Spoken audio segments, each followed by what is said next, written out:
come back to you because while Pakistan has openly declared Afghanistan as an enemy country, now some experts are of the belief that Pakistan has also used intelligence agencies, I beg your pardon, Pak intelligence agencies have used Taliban and other militant groups as proxies in the past, and that may continue.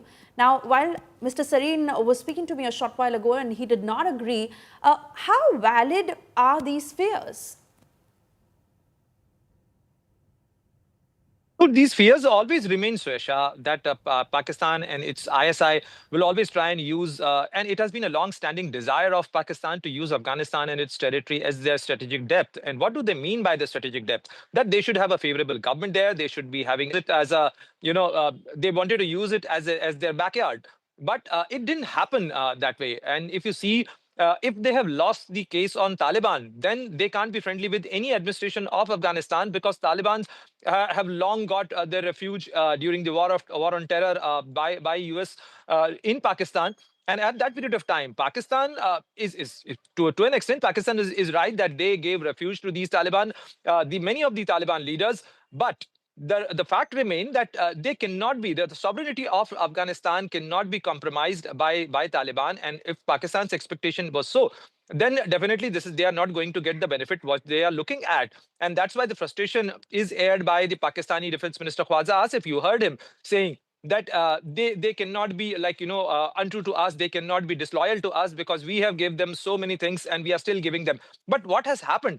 How Pakistan lost the case of Taliban and in Afghanistan, the kind of treatment they wanted to have with Afghan people, the way they started pushing Afghan people back to Afghanistan, the way they treated the Afghan Taliban government, the way they treated the border, because border remained a critical issue between Afghanistan and Pakistan. The Durand Line, which is of over 2,000 kilometers, which separate. It's a line. It's not a mutually agreed border, and that remained a critical issue because Pakistan thought that after having Taliban government in Kabul, they will be able to formalize this Durand Line as an international border, which didn't happen. So that's why Pakistan has miserably lost their case. You will recall those pictures of the then DGISI, Lieutenant General Faiz Hamid, taking a tea in Serena Hotel of Kabul after the US forces left Afghanistan. And he said that all is well.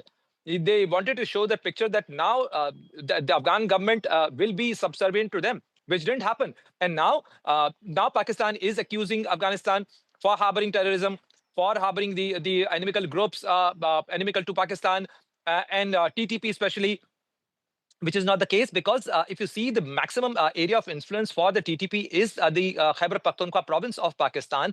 Pakistan has, a long-standing track record of harboring these terror groups and, using the terror outfits as tools of their foreign policy. And that's why they have miserably failed. Rana, the other point of how India has always expressed deep concern in the manner in which Taliban has treated the women in Afghanistan, and it has severely criticized the imposition of so many restrictions on their women. Is this likely to be brought up as we see a deeper diplomatic engagement? Absolutely, Suesha. There is no no second thought about it that India remain committed to the issues of women's safety, human right. But how are we going to do that? If you are engaging in a conversation, then you are in a better position to push. To encourage the Taliban administration for the mainstreaming of any administration in Afghanistan, it is paramount that they should be able to treat. They should be able to bring more order. They should be able to give fair justice to to the women of Afghanistan, and that remain a core concern. But India decided to engage with Afghanistan, the Taliban administration, and then try and push this envelope and in this idea that they should be encouraged. They should be shown that there are incentives of giving better and a fair treatment to women of Afghanistan. There are some religious things because how Taliban. Taliban came. And in this context, let me mention a very important visit of Aamir Khan Muttaqi to Deoband, because tomorrow he'll be visiting the Islamic Seminary of Deoband, which is, for Taliban, they follow the Deobandi school of thought. Right. Pranay, thank you for getting us all those details. Certainly that on the agenda, and next the meeting with NSA Ajit Doval. But I quickly want to bring in Gaurav Sawant, who's joining us from the newsroom, to get your view on how you see this latest development. Gaurav. This is extremely significant, not just the visit of the Afghan foreign minister, but the exchange between external affairs minister and the Afghan foreign minister. Just look at just contrast. India gives life, India gives medicines, India talks about construction and development for the people of Afghanistan. What does Pakistan do? Pakistan bombs Afghanistan. Pakistan rains death. Pakistan carries out destruction across Afghanistan. So that just shows the contrast. And Afghanistan realizes that. Remember, Taliban was a regime that was seen as hostile to India because of Pakistan. Pakistani terrorists hijacked IC-814, landed in Kandahar. That Maulana of terror, Masood Azhar, had to be released. And there was tension between the two countries. But the fact that India's External Affairs Minister, Dr. S. Jaishankar, said India is always committed to the betterment of the people of Afghanistan. So India is committed to all the development projects that have been carried out so far, the maintenance of those projects. People who've lost their homes in the Kunar and Nangarhar earthquake, the development of homes for them. Those who've been forcibly thrown out, development of homes for them. Medicines like we did after COVID, immunization of the people, all of that. It just goes on to show, because of the civilizational ties between the people of Afghanistan and India, India is committed to helping a very dear friend, the friend who's also committed to looking after Indian interests. Because when the External Affairs Minister of India and the Foreign Minister of Afghanistan spoke after the Pahalgam terror attack, there was condemnation of cross-border terrorism. Both India and Afghanistan are victims of Pakistan's state-sponsored radical Islamist terror and cross-border terrorism, and perhaps it is now time for the two to fight it together. And that conversation with External Affairs after External Affairs Minister with the National Security Advisor Ajit Doval becomes very, very important. And do keep in mind, Ajit Doval was one of those officials, amongst the senior most intelligence bureau officials that time, who was present in Kandahar when the IC-814 hijack victims were brought back. In fact, he's on the cover of the India Today magazine,